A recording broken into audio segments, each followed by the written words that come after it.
السلام علیکم حاضرین ناظرین سامعین، میں آپ کا میزبان ڈاکٹر شہزاد شمیم، اور آج ہم اقبالیہ کی نئی نشست کے ساتھ آپ کی خدمت میں حاضر ہیں۔ اور میرے ساتھ موجود ہیں میرے استاد محترم جناب منظور احمد صاحب۔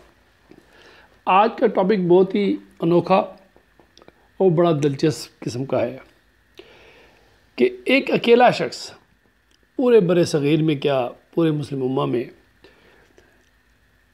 مطلب ہے کہ واحد شخص وہ علماء کے ساتھ بھی ہے، نبرد آزما، سیاستدانوں کے ساتھ بھی، جاگیرداروں کے ساتھ بھی، نوابوں کے ساتھ بھی، ہندوؤں کے ساتھ بھی، انگریزوں کے ساتھ بھی، اور پھر بڑی بات مسلمانوں کے ساتھ بھی، مگر وہ اکیلا شخص رکتا نہیں ہے۔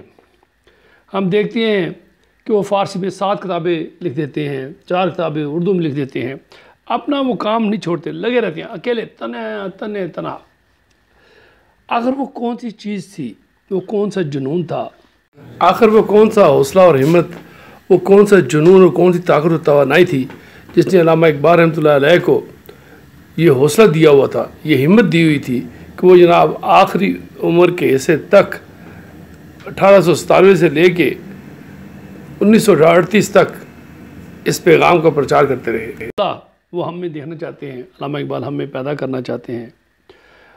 اور صرف یہی نہیں، دیکھا جائے تو کبھی وہ ابن عربی کو اس کو لتاڑتے ہیں، کھنگالتے ہیں، شنکر اچاریہ کو بھی کبھی دیکھتے ہیں، مطلب کوئی چھوڑتے نہیں ہیں۔ انہوں نے 5000 سال قبل مسیح تک چلے جاتے ہیں، بلکہ جہاں اس وقت سے لے کے آج تک جو بھی 1 صدی پہلے تک جتنے بھی بڑے بڑے فلاسفر گزرے، وہ ان سب کو انہوں نے پڑھا، اور ہر ایک کے بارے میں انہوں نے ہیگل کے بارے میں بھی کہا، لینن کے بارے میں بھی کہا، مارکس کے بارے میں بھی انہوں نے کہا کہ ان کے اندر یہ غلطیاں تھیں، یہ کمیاں تھیں، کوتاہیاں تھیں، جس کی وجہ سے وہ مزید آگے نہیں چل سکے۔ تو میں استاد محترم سے گزارش کروں گا کہ وہ یہ بتائیں ایسی وہ کون سی چیز تھی جو علامہ اقبال کو 61 سال تک جیے رکھی اور زندہ و حیات رکھتے ہوں، اتنی مشکلات کے باوجود۔ وہ حالانکہ وہ لاسٹ ٹائم پہ گلے کا کینسر ہو گیا، بچپن میں ہی ان کی ایک دائیں آنکھ جو ہے ڈیمیج ہو گئی، مگر وہ انہوں نے رکے نہیں۔ لڑک پن سے جو انہوں نے شاعری شروع کی، 1897 میں سے شروع کی انہوں نے، اور جناب 1938 تک وہ ماشاءاللہ شاعری کرتے رہے۔ تو میں استاد محترم سے کہوں گا کہ اس کے اوپر تفصیل سے آگاہی فرمائیں کہ اتنی بڑی نعمت سے اللہ نے نوازا بر صغیر کے مسلمانوں کو، مسلم امہ کو، ہم اور آج 1000 سال کے 100 سال گزرنے کے باوجود بھی ہم نہ ان کے کلام کو سمجھ سکے ہیں، نہ اپنے اساتذہ سمجھ سکیں، نہ طلباء طالبات کو سمجھا سکیں، نہ اپنے بچوں کو سمجھا سکیں۔ اگر آج بھی ہم دل و جان سے ان کے صرف کلام کو سمجھ ہی لیں تو میرے خیال میں ہمارے لیے بہت ساری چیز آسانیاں ہو جائیں گی۔ ہمارے لیے کیا، جتنے بھی مسلم کنٹریز ہیں ان کے لیے، پوری انسانیت کے لیے آسانیاں پیدا ہو سکتی ہیں۔ تو میں استاد محترم سے کہوں گا پلیز سر اس پہ ذرا گزارش فرمائیں تفصیل سے۔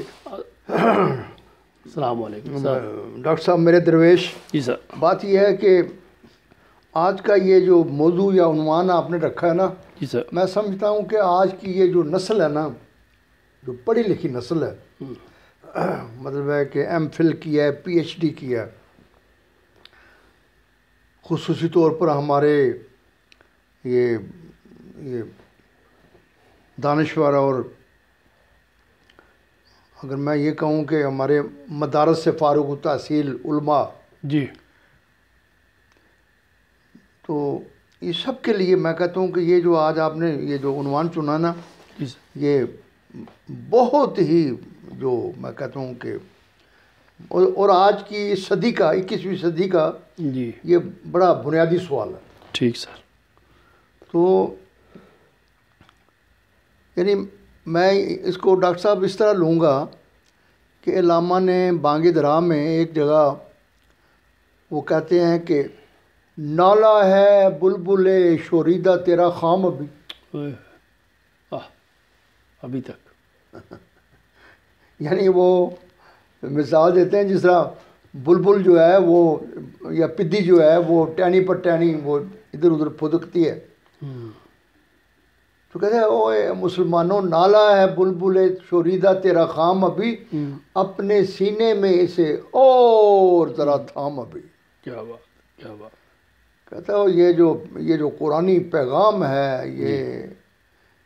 یہ ابھی بڑی ضرورت ہے اس کو سمجھو، غوطہ زن ہو جاؤ، غوطہ زن ہو جاؤ قرآن میں، صحیح بات۔ تو کہتا ہے نالا ہے بلبل شوریدہ تیرا خام ابھی اپنے سینے میں سے اور ذرا تھام ابھی پختہ ہوتی ہے جی اگر مصلحت اندیش ہو عقل، عشق ہو مسلط اندیش تو خام ابھی صحیح بے خطر کود پڑا آتش نمرود میں عشق، عقل ہے محو تماشائے لب بام ابھی۔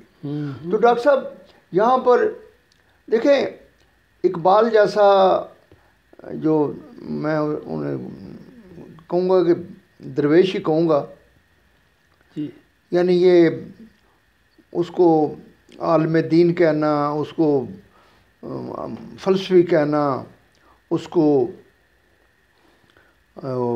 کیا کہتے ہیں شاعر کہنا، حکیم علوم سے کہتے ہیں، لیکن میں کہتا ہوں کہ ان سب جو یہ ہے نا جو یہ اصطلاحیں ہیں ان سے ڈاکٹر صاحب وہ بہت آگے تھے، بہت آگے، کوئی شک نہیں اس میں۔ آپ دیکھیں نا ایک جگہ وہ اپنے بارے میں کہتے ہیں کہ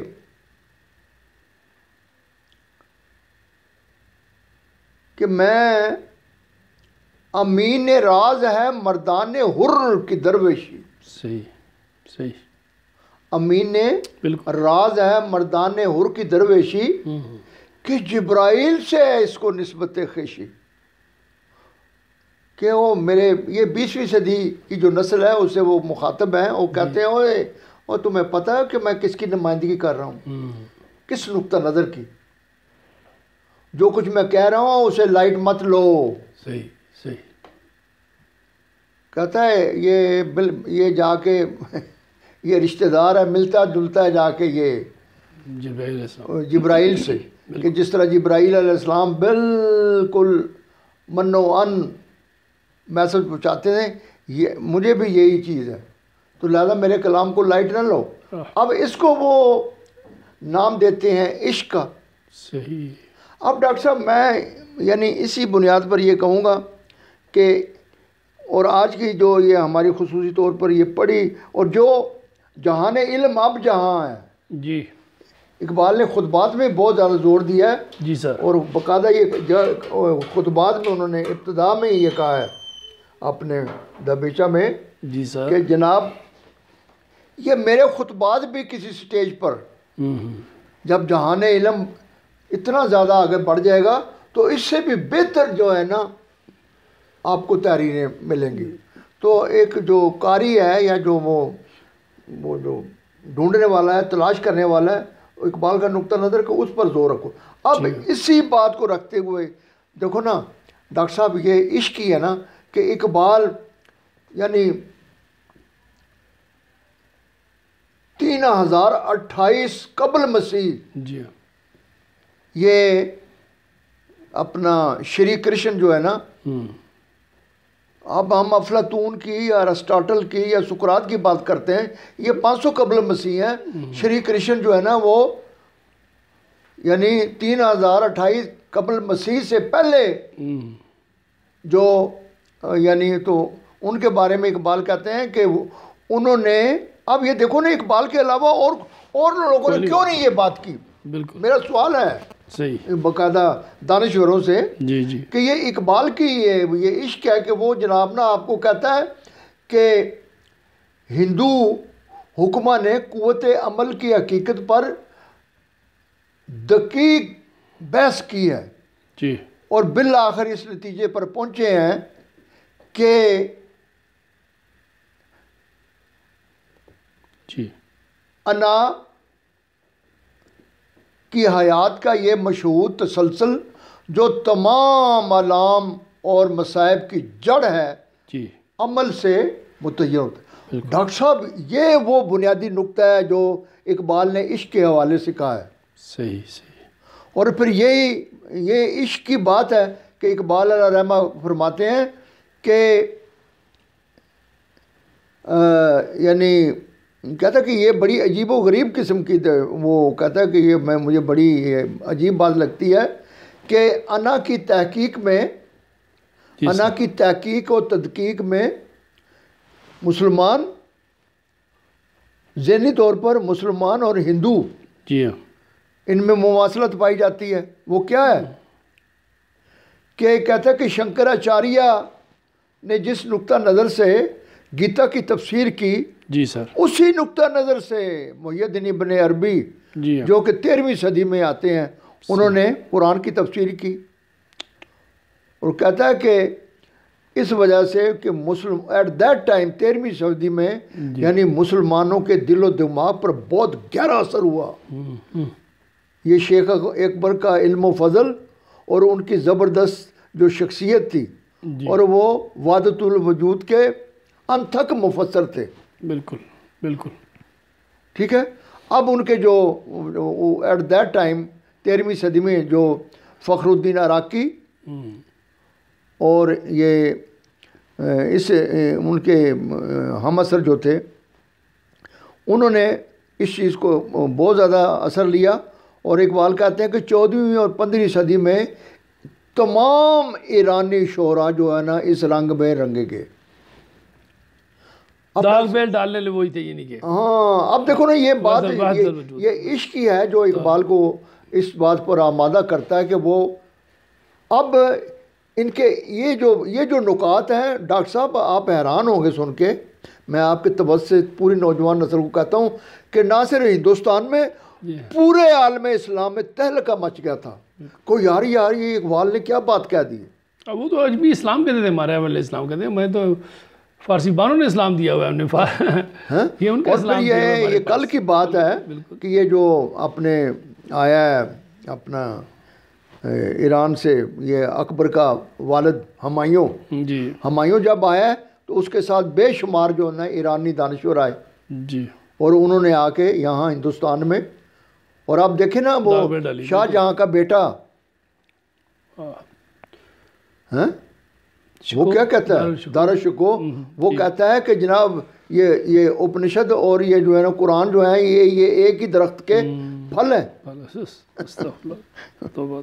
تو اقبال میں جو آج کا جو موضوع ہے اس حوالے سے یہی ہے کہ اقبال نے یہ جو بڑی یعنی بعض دفعہ وہ کبھی اللہ سے بھی وہ ایسی یعنی گلا شکوہ کر دیتے ہیں. 20ویں صدی میں وہ یعنی ہم دیکھتے ہیں کہ بڑے چبھتے ہوئے سوال کرتے ہیں کہ کیوں مسلمانوں میں ہے دولت دنیا نایاب، تیری قدرت تو ہے وہ جس کی نہ حد ہے نہ حساب، تو جو چاہے تو اٹھے سینہ صحرا میں حباب، رہ روے دشت و سیلی زدہ موج سراب، تانے اغیار ہے رسوائی ہے، کیا تیرے نام پہ مرنے کا عوض خاری ہے. اللہ اکبر. ڈاکٹر صاحب یہ عشق ہے. عام آدمی کہا کہ یہ بات کر سکتے ہیں. اور وہ جب بھی تو کفر کے فتوے بھی لگے اس وقت. جی ہاں. اور وہ کہتے ہیں بانگ درا میں جی سر کہ عشق فرمودہ قاصد سے صبح گام عمل، عقل سمجھی ہی نہیں مانی یہ پیغام ابھی. بالکل صحیح ہے، بالکل صحیح. اس کے پیچھے پوری وہ کہانی ہے. جی ہاں. کہ جب یعنی ابو جہل کو پتہ لگا کہ حضور صلی اللہ علیہ وسلم نے معراج کا بات کی ہے، تو انہوں نے کہا کہ یہ بڑا سنہری موقع ہے. تو ان کے جو دوست ہیں حضرت ابو بکر صدیق، وہ ان دنوں ادھر نہیں تھے، بیت گئے ہوئے تھے، شام گئے ہوئے تھے. ہاں. تو وہ جب واپس آئے تو فوری طور پر ایک بندے کی ڈیوٹی لگائی کہ جب جیسے آئے تو فٹافٹ یہ ابو جہل ملا، کہتا ہے بات سنو یہ کیا چیز یہ پاسبل ہے؟ تو انہوں نے کہا یار یہ تو پاسبل نہیں ہے. تو اس نے سمجھا میرا کامیاب ہو گیا. تو کہتا ہے یار وہ جسے وہ جو کہتا ہے نا لا الہ الا اللہ جو ہمارے بتوں، اس نے کہا ہے. تو اسی وقت حضرت ابو بکر صدیق کہنے لگا اگر اس نے کہا تو یہ ٹھیک ہے. یہ ہے نا عشق فرمودہ قاصد سے صبح گام عمل، عقل سمجھی ہی نہیں مانی یہ پیغام ابھی. اور ڈاکٹر صاحب یہ 20ویں صدی میں اقبال علیہ رحمہ کہتے ہیں کہ بادہ گرانے عجم وہ عربی میری شراب. کیا بات ہے. یہ اقبال ہی کہہ سکتا ہے. کہتا ہے تمام کے تمام صحیح یہ جتنے بھی یہ دانشور ہیں تو یہ ان کا جو مما جو ہے یہ اجمی ہے. جب میں کہتا ہوں میرے مشروب کو چکھو، بادہ گرانے عجم وہ عربی میری شراب، میرے ساغر سے جھجکتے ہیں میں شام ابھی. کہتا ہوں جب میں کہتا ہوں اس کو گھونٹے پیو تو کہتے ہیں اس میں قرآن ہے. تو ڈاکٹر صاحب آج جو بات کہنے کی ہے نا، اب جو ہم جس دور میں ہم داخل ہو گئے ہیں، میں مخاطب ہوں اپنے نوجوان نسل سے کہ یہ ہے نا، یعنی ہم جو لات و لال سے کام لیتے ہیں، یہ چھوڑو ان باتوں کو، میدان میں آؤ، میدان میں آؤ۔ اور جو اقبال نے جو وہ کہا ہے نا اپنے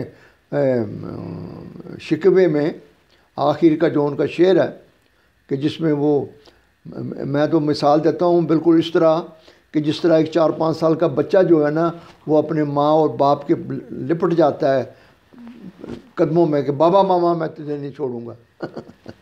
تو یہ انداز ہے علامہ کا۔ وہ فرماتے ہیں کہ چاک اس بلبل تنہا کی نوا سے دل ہوں۔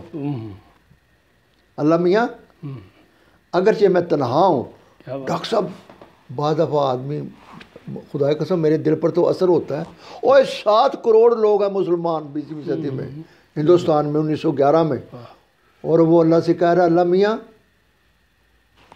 مجھے کوئی نہیں سنتا، تو کیا کر، ان کے دلوں پر میرا کلام جو ہے نا دعا فرما رہے، چاک اس بلبل تنہا کہ نوا سے دل ہوں، جاگنے والے اسی بانگے درا سے دل ہوں، یعنی زندہ پھر نئے عہد وفا سے دل ہوں، پھر اسی بادائے دیرینہ کے پیاسے دل ہوں۔ یہ عشق ہے جو اقبال کو کہہ رہا ہے۔ اور سنو اہل حدیثو، دیوبندیو، بریلویو، فرقوں میں نہ بٹے رہو، تمہارا احترام اپنی جگہ، لیکن یاد رکھو اگر کامیابی حاصل کرنی ہے تو ایمان اگر لینا چاہتے ہو تو پھر وہی لو جو خلفائے راشدین کو، اور اللہ سے مانگ رہا ہے، بالکل ایسے پھر اسی بادائے دیرینہ کے پیاسے دلوں، اور اللہ سے کہتے ہیں اجمی خم ہے تو کیا، میں تو حجازی ہے میری، اللہ میاں کیا ہو گیا، میں ہندوستان کا رہنے والا ہوں، اور میرا یہ جو جگ ہے، یہ میرا پیٹرن جو ہے یہ تو، لیکن اس میں جو سودا ہے، جو میٹیریل ہے، جو مشروب ہے، وہ تو قرآن ہے۔ اجمی خم ہے تو کیا، میں تو حجازی ہے میری، نغمہ ہندی ہے تو کیا، لے تو حجازی ہے میری۔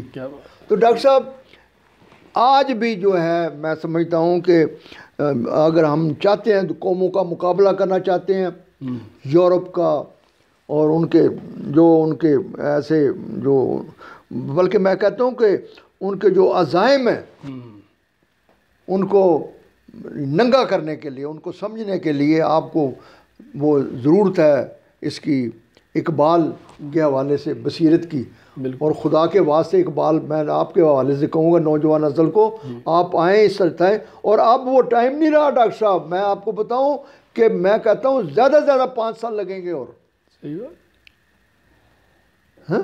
گئے دن کے تنہا تھا میں انجمن میں، اب یہاں کیا بات، میرے رازداں اور بھی ہیں۔ تو انشاءاللہ تعالیٰ ڈاکٹر صاحب آپ دیکھیں گے کہ یہ بہت جلد اس کے نتائج نکلیں گے۔ بہت بہت شکریہ استاد جی، بہت بہت مہربانی۔ خواتین حضرات، امید ہے انشاءاللہ آپ اس سے مستفید ہوں گے، خود بھی مستفید ہوتے ہوئے طلباء طالبات اپنے بچوں میں، احباب و اکرام کے ہاں یہ پیغام پہنچائیں کہ یہ وقت بہت کم رہ گیا ہے، ہم مسلمان بہت پیچھے رہ گئے ہیں، بہت پیچھے رہ گئے ہیں۔ ہمیں جدید علوم کے ساتھ ساتھ اس میں یکتا ہونا پڑے گا، طاقتور ہونا پڑے گا، اور قرآن کو سمجھنا پڑے گا، اور قرآن کو سمجھنے کے لیے ہمارے پاس سب سے آسان طریقہ کلام اقبال ہے۔ کلام اقبال ہمیں پڑھنا پڑے گا، دیکھنا پڑے گا، پرکھنا پڑے گا، بچوں کو یاد کرانا پڑے گا، بلکہ ہر کلاس میں ایز اے سبجیکٹ ہمیں پڑھانا پڑے گا۔